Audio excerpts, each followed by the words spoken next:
Friendship War, Chapter 24, Courage. I'm setting the kitchen table before dinner when Dad comes in with a box under his arm. The UPS driver just left this out front. It's addressed to you and your mother. He hands me a package about the size of a shoebox.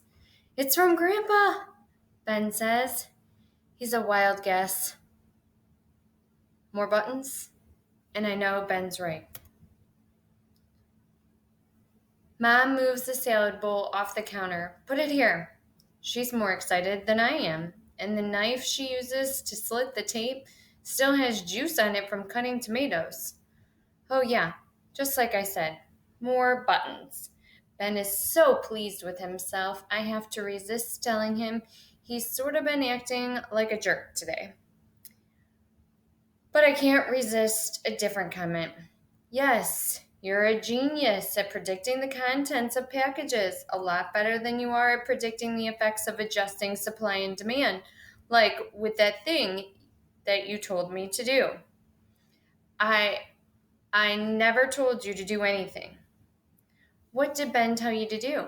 Dad seems very interested. Oh, nothing. I'm just teasing, right, Ben? Yeah, you're hilarious. Inside the box are two envelopes, laid on top of the buttons, one addressed to each of us. Mom opens hers and begins reading aloud, and I can see Grandpa's handwriting on the cream colored note paper.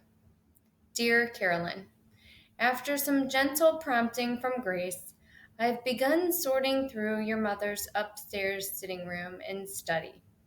These buttons were with her sewing things. They reach back several generations, and you'll probably be able to spot a few from some of your old clothes. If you have any questions about any of the other buttons, I'm sure Grace can teach you all you need to know. Over the next few months, I'll be sending along a few things that you might want to keep. All the rest will be going to a local charity, where I hope they'll do some good. This process was hard for me to begin, but now that I'm well into it, I'm finding so many happy memories, especially of the years when you and your brother shared this home with us. Thanks for being such a wonderful daughter, and I hope we can all get together this fall or winter. With all my love, Dad. Mom's voice is shaky as she finishes, and she has to brush away a tear. But she makes herself smile. Such a sweet man. So let's hear your letter, Grace. But I don't want to get emotional in front of everyone, and I probably would. Um, I'd rather open it later. Is that okay? Sure, that's fine. After dinner, in the kitchen cleanup, I've got Grandma's buttons upstairs laid out across my bedspread. Grandpa was right. They go back to the 1800s. I spot 5 or 6 bone buttons right away, plus dozens of shoe buttons, a category we had to add when Hank and I were sorting our thrift store collection. A shoe button looks sort of like a small pea that's been sliced in half with a rounded top and a flat back. Shoe buttons are usually black with one little wire loop on the back side. Interesting, but I've seen plenty of buttons recently. What I really need right now is words. And as I begin reading the letter, I can hear Grandpa's voice, strong and clear and kind. Dear Grace, well, I finally found the courage to go through your grandmother's things. Courage might sound like a strange word to choose, but being here in the world on my own again is a new experience, and sometimes it can feel a little scary. However, I'm finding that new experiences seem to be exactly what I need. Speaking of newness, our mill building is looking less and less like a graveyard every day. The outside brick has been sandblasted clean.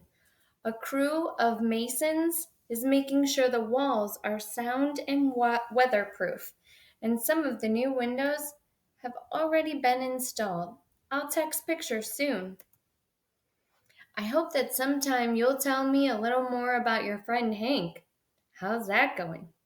I also hope that you and the unforgettable Miss Emerson have gotten back onto common ground. From my brief time meeting her, I can guess she's not always an easy person to be with, but sometimes friends who make demands on us are the ones worth keeping.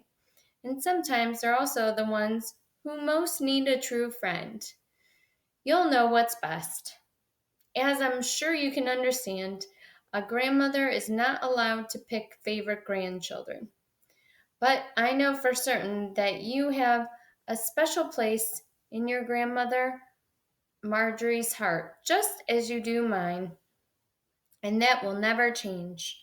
Our time together was the best week of my summer, and I can't wait till you come back for the grand reopening of Burnham Mills. Keep your suitcase handy. With all my love, Grandpa. I cried at the funeral last summer, but this feels different. I'm crying now because I love Grandpa, and I'm crying because Grandma would be disappointed in me, and I'm crying because both of them would tell me I've been mean to Ellie, and I have, trying to end the bad, totally selfish. Everyone else is having fun, and Ellie's being creative, and kids are making things and learning all kinds of stuff. And what am I doing? I'm acting mean and stupid and selfish and spoiled. Everything I've accused Ellie of being. And I'm also crying because Hank was so sweet this afternoon. He knew that I don't want to be at war with Ellie anymore. He knew that.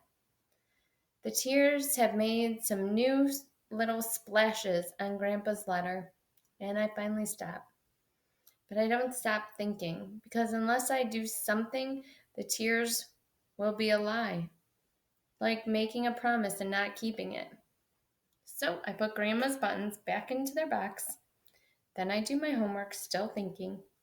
I hug my mom when she comes to say goodnight, a long hug, and I keep thinking and thinking.